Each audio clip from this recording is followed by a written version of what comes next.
Hi friends, मुठ्ठल Joshi या व्हिडिओमध्ये आपण जिल्हा न्यायालय भरती 2026 संदर्भात एक अपडेट पाहणार आहोत की जाहिरात कधी येणार आहे, परीक्षा कोण घेणार आहे, MPSC घेणार का TCS घेणार, कोणत्या पदांची भरती होणार, तर लिपिक आणि शिपाईची भरती होणार आहे.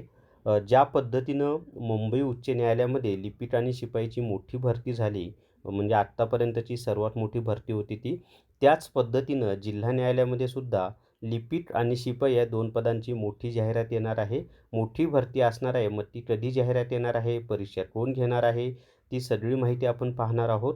आणि मुंबई उच्च न्यायालयाचा जो काही अभ्यासक्रम होता त्यापेक्षा वेगळा अभ्यासक्रम हा जिल्हा व सत्र न्यायालयाचा असतो, हे पण लक्षात ठेवा. तर व्हिडिओ शेवटपर्यंत पहा. या व्हिडिओला सर्वांनी लाईक करा, शेअर करा आणि विठ्ठल जोशी जे आपलं यूट्यूब चॅनल आहे ते सबस्क्राईब करा. जर तुम्हाला जिल्हा न्यायालय रेकॉर्डेड व्हिडिओ कोर्स विकत घ्यायचा असेल तर प्ले स्टोअरवरून विठ्ठल जोशी ॲप डाउनलोड करा आणि जिल्हा न्यायालय रेकॉर्डेड व्हिडिओ कोर्स विकत घ्या. लिपिक आणि शिपाई दोन्हीची तयारी याच्यामधनं तुमची होऊन जाईल. दोन्हीचा अभ्यासक्रम सेम आहे लिपिक आणि शिपाईचा. फक्त शिपाईला कॉम्प्युटर नाही, कॉम्प्युटर सोडलं तर बाकी सगळे विषय हे लिपिक आणि शिपाईला समान आहेत. त्यामुळे निश्चितच तुम्हाला फायदा होईल आणि फी फक्त 500 प्लस GST आहे. तर प्ले स्टोअरवरून विठ्ठल जोशी ॲप डाउनलोड करा आणि जिल्हा न्यायालय रेकॉर्डेड व्हिडिओ कोर्स विकत घ्या.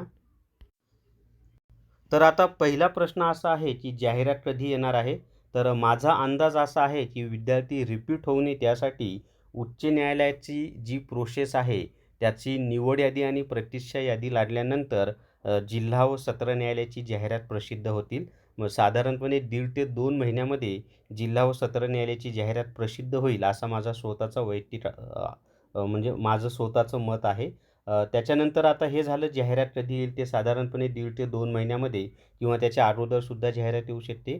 दुसरा प्रश्न आहे की परीक्षा कोण घेणार आहे. आता मुलांना असं वाटतंय की गटच्या सगळ्याच परीक्षा MPSC घेणार आहे, पण तसं नाही आहे मित्रांनो. जिल्हा व सत्र न्यायालयाची जी परीक्षा आहे ना, ती MPSC मार्फत घेतली जाणार नाही, तर ती परीक्षा TCS मार्फत घेतली जाणार आहे, हे लक्षात ठेवा. तर जिल्हा व सत्र न्यायालयाची परीक्षा कोण घेणार आहे, तर TCS ही जी कंपनी आहे त्या TCS कंपनीमार्फत ही परीक्षा घेतली जाणार आहे.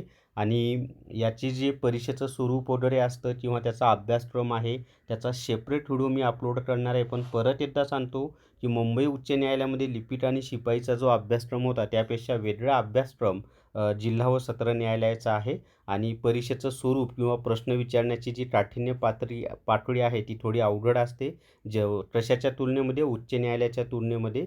तर तशी सगळी तयारी आपल्या कोर्समध्ये मी करून दिलेली आहे, तर त्या कोर्समधून तुमची तयारी होऊन जाईल. तर साधारणपणे 1.5 ते 2 महिन्यामध्ये जिल्हा व सत्र न्यायालयाची जाहिरात येऊ शकते आणि मोठी जाहिरात असणार आहे. आणि परीक्षा कोण घेणार, तर TCS मार्फत घेतली जाईल. आणि लिपिक व शिपाई दोन्ही पदांची ही जाहिरात असणार आहे आणि मोठी जाहिरात असणार आहे. तर या व्हिडिओमध्ये एवढीच माहिती. या व्हिडिओला सर्वांनी लाईक करा, शेअर करा आणि विठ्ठल जोशी जे आपलं यूट्यूब चॅनल आहे ते सबस्क्राईब करा. Thank you very much.